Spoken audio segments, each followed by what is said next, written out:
Producer ఎప్పుడు సినిమాకి ముందు మాట్లాడాలి, సినిమా తర్వాత సినిమా మాట్లాడుద్ది కాబట్టి. ఎందుకంటే ఒక అద్భుతం జరిగే ముందు ఎవరో నమ్మరు, జరిగిన తర్వాత ఎవరిని నమ్మించాల్సిన అవసరం లేదు. నాకు సినిమా తీసిన తర్వాత ఇద్దరే నాకు నా టిక్కెట్ కొన్న ఆడియన్ ఆ 3 గంటల్లో హ్యాపీ అయ్యాడా, నా నా నేనైతే రాజేష్ అయితే ఏంటి, కిరణ్ గారు అయితే ఏంటి, ధీరజ్ మా మా ఫేస్ చూసి డబ్బులు కట్టిన డిస్ట్రిబ్యూటర్కి డబ్బులు వచ్చినాయా లేదా. ఎందుకంటే ఒక డిస్ట్రిబ్యూటర్ సక్సెస్సే సినిమా సక్సెస్. ఎందుకంటే మేమందరం మీకు కనపడతాం, ఆ డిస్ట్రిబ్యూటర్లు ఎగ్జిబిటర్లు ఎప్పుడు కనపడరు. కాకపోతే ఒక సినిమాకి బ్యాక్ బోన్గా ఉండేది ఒక డిస్ట్రిబ్యూటర్, ఒక ఎగ్జిబిటరే. సో 4 days లోపే Nizam, Ceded all areas break even అయ్యి సగర్వంగా చెప్తున్నా, అయితే బ్లాక్ బస్టర్ కాదు దానికి మించి.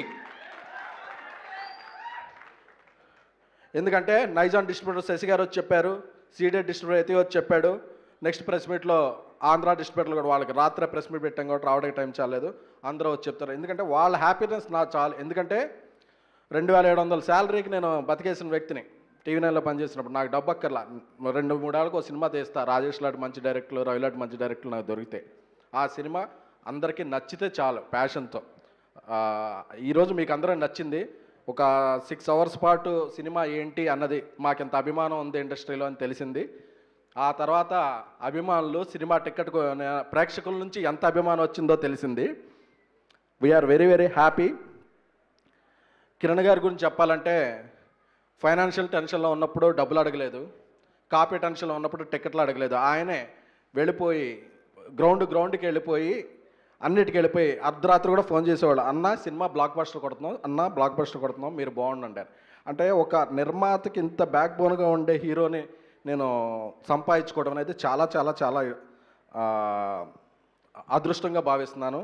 థ్యాంక్ యూ కిరణ్ గారు. మీలో ఈ కసి పట్టుదల ఉన్నంతకాలం మీకు రైజింగే తప్ప అసలు మీరు కిందకి చూడాల్సిన ఇది లేదు. మీరు ఫ్యూచర్లో ఎన్నో అద్భుతాలు సృష్టిస్తారు. అందరూ నెంబర్లు వేస్తున్నారు, ఈ నెంబరు అది ఇంత చేస్తుంది అంత చేస్తుంది అని.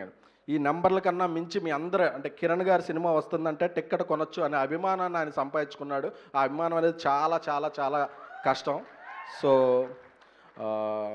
అలాగే మన గౌరీ ప్రియ అంటే నా తమ్ముడు గౌరీ ప్రియ, ఇప్పటి నుంచి తెలుగు సినిమాల్లో నీ కోసం క్యారెక్టర్లు మారుతాయి, క్యారెక్టరేషన్లు మారుతాయి. ఒక మంచి సినిమా చేయాలి అంటే ఎక్కడికో వెళ్ళక్కర్లేదు, మన తెలుగమ్మ ఇక్కడే మనకు అందుబాటులో ఉంటుంది. తెలుగమ్మని పెట్టుకుంటే ఎక్స్ప్రెషన్ కరెక్ట్గా ఉంటుంది, డైలాగ్ పర్ఫెక్ట్గా ఉంటుంది, మన బాధ ఏంటో అర్థమవుద్ది.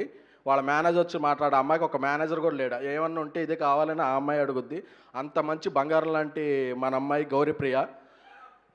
గౌరీ, నీకు తెలుగులో చేసావు, తమిళంలో చేసావు, ఈ సినిమా గురించి చాలా సినిమాలు వదులుకున్నావు.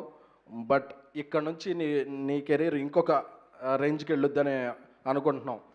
ఏలూరులో ఉన్నప్పుడు చిరంజీవి గారి పాటలకి మణిశర్మ గారు మ్యూజిక్ వింటూ చాలా డ్యాన్స్లు వేసుకునే వాళ్ళం థియేటర్లో. అదే మణిశర్మ గారితో సినిమా చేయటం ఒక అదృష్టం. మేము ఎంత ఇబ్బంది పెట్టినా చివరి వరకు ఆయన అదే డెడికేషన్తో మమ్మల్ని తట్టుకుంటూ ఒక అద్భుతమైన పాటల్ని ఆర్ఆర్ని ఇచ్చారు. సో మీ మ్యూజిక్ మాకు చాలా ప్లస్ అయిందండి. మణిశర్మ గారు, Guruji, Mani god, thank you so much. అలాగే నా తమ్ముడు రవి, నేను తీసే ప్రతి సినిమాలోనూ రవి నా వెంట ఉంటూ నా టెన్షన్ తీసుకుంటాడు. ఈ సినిమాతో నా తమ్ముడు డైరెక్టర్ అవుతుందంటే నాకు టెన్షన్ ఎక్కువైంది. రవి ఎలా అయినా సక్సెస్ సాధించాలి అనేది. ఎందుకంటే రవి సక్సెస్ సాధిస్తే రవి అసోసియేట్లు ఇంకో 3-4 రెడీగా ఉన్నారు. సో